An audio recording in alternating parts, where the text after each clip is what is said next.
Hey there, it's Alex, and honestly, month to month through the years, I tend to always have this little scratch in the back of my brain that wants to jump back in for more Bloodborne. Who doesn't?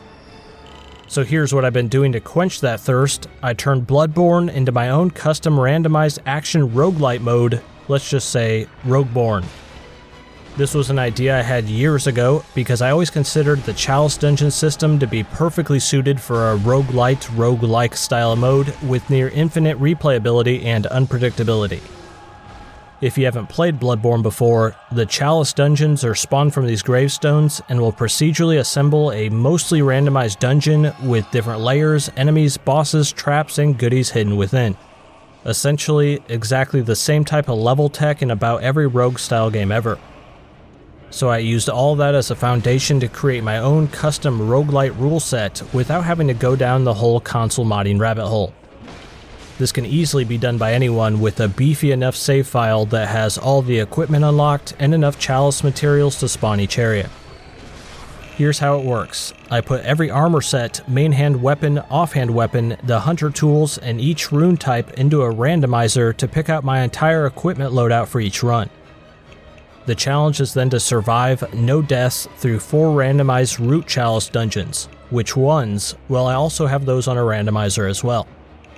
I always start on the depth 2 dungeons, which can roll either the central Thumeru root chalice or Hintertomb root chalice, followed by the depth 3 root dungeons, then depth 4, and lastly the nasty depth 5, if I can survive that far. I also put every consumable item except for blood vials and bullets into my storage box before I leave. However, whatever items I pick up in the dungeons is fair game to use in typical rogue fashion as well.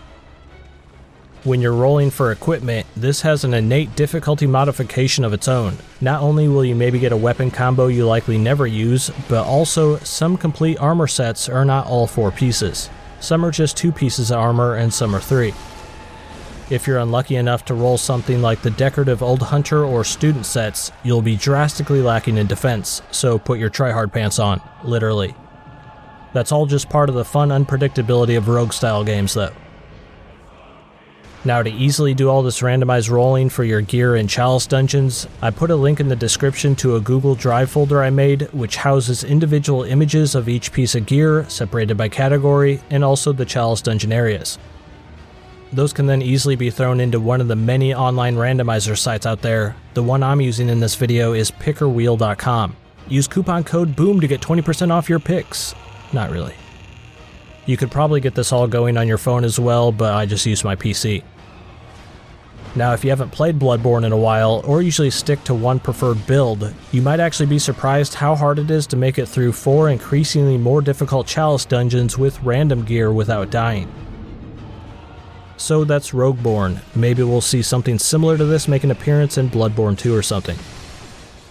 For the few of you out there who might actually try this, if you have a successful run, I would love to see what your character looked like at the end, so shoot me a photo at BoomstickAlex on Twitter and I'll reward you with a non-refundable digital cookie for your success.